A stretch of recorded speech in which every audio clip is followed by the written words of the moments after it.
دیوار ڈرامے کی ہم لاسٹ ایپیسوڈ کے بارے میں بات کرنے والے ہیں، جہاں پر نازلین یہ سب کچھ اتنا گھٹیا کھیل کھیل رہی تھی۔ ایک طرف ماریا کو مینٹل ہاسپٹل بھیج رہی تھی اور دوسری طرف عافیہ اور احمر کو الگ کر رہی تھی۔ اسے اس بات کا اندازہ نہیں تھا، ایک تو وہ خود مینٹل ہاسپٹل میں بہت جلد جانے والی ہے اور دوسری طرف شارق اسے ڈیورس دینے والا ہے اور وہ شارق سے الگ ہو جائے گی، کیونکہ نازلین یہ گھٹیا حرکتیں کرتے وقت بھول چکی تھی کہ وہ بھی کسی کی پکڑ میں آ سکتی ہے، لیکن اسے تو شاید یہ سب کچھ یاد ہی نہیں تھا۔ لیکن اب جو اس کے ساتھ ہوگا اس نے کبھی سوچا بھی نہیں تھا۔ اس کی ماں کو بھی اب اس کی حرکتوں سے ڈر آنے لگا تھا اور کہتی ہے کہ نازو آخر تم ڈرتی نہیں؟ یہ ساری حرکتیں کرنے سے پہلے مجھے تو اب ڈر لگنے لگا ہے۔ یہ باتیں سن کر کہتی ہے کہ امی آپ مجھے ڈراتی کیوں ہیں؟ لیکن اس کے شوہر شارق کو کہیں نہ کہیں شک ہوتا ہے کہ اس کی بیوی بھی جو کچھ کر رہی ہے وہ بہت غلط ہے۔ نازو ایک بات یاد رکھنا، اگر کچھ بھی کل کو غلط ہوا تو میرا نام بیچ میں مت آئے، کیونکہ میں اپنے محلے میں رہتی ہوں اور میں اپنی انسلٹ برداشت نہیں کر سکتی۔ نازو کی ماں کی یہ باتیں اسے چھلنی کر دیتی ہیں اور کہتی ہے کہ امی آخر آپ کس طرح کی ماں ہیں؟ آپ کو ذرا بھی احساس ہے کہ آپ کس طرح کی بات کہہ دی؟ یہ بات سن کر کہتی ہے ہاں، کیونکہ تمہیں تو ذرا بھی ڈر نہیں لگتا، لیکن مجھے ڈر لگتا ہے۔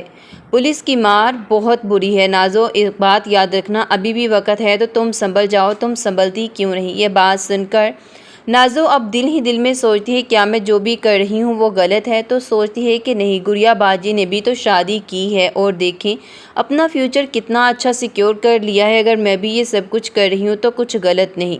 اور آخر میں کیا ہی غلط کر رہی ہوں، کیونکہ خود ہی تو فہد میرے پاس آیا تھا اور فہد یہ سب کچھ چاہتا ہے، آخر میرا ان سب میں کوئی قصور نہیں۔ اب اسے اپنا قصور بھی ان سب میں نظر نہیں آتا۔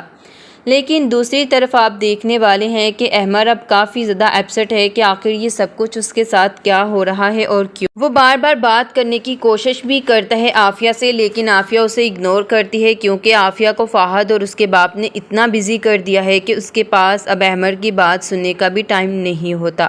اب اس بات پر اسے غصہ تو بہت ہی زیادہ آتا ہے، لیکن وہ کیا ہی کر سکتی ہے، وہ کچھ نہیں کر سکتی۔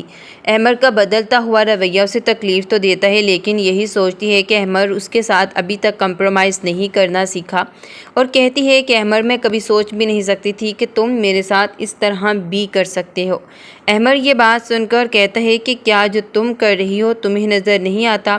میرا غلط کیا ہوا تمہیں بہت جلد نظر آ گیا۔ یہ بات سن کر کہتی ہے کہ احمر تم جانتے ہو نا اچھے طریقے سے کہ میں کبھی بھی تمہیں اگنور نہیں کرتی، لیکن تم یہ سب کچھ کر کے آخر کیا ثابت کرنا چاہتے ہو؟ تمہیں اس بات کا اندازہ ہے نا کہ تم جو کچھ بھی کر رہے ہو مجھے ان باتوں سے کتنی تکلیف ہوتی ہے؟ یہ بات سن کر کہتے ہیں کہ ہاں، بس تمہیں ہی تکلیف ہوتی ہے، مجھے تکلیف نہیں ہوتی۔ یہاں پر اب جیسے ہی عافیہ احمر کو آفس میں چھوڑ کر لنچ کرنے چلی جاتی ہے تو ان دونوں کے درمیان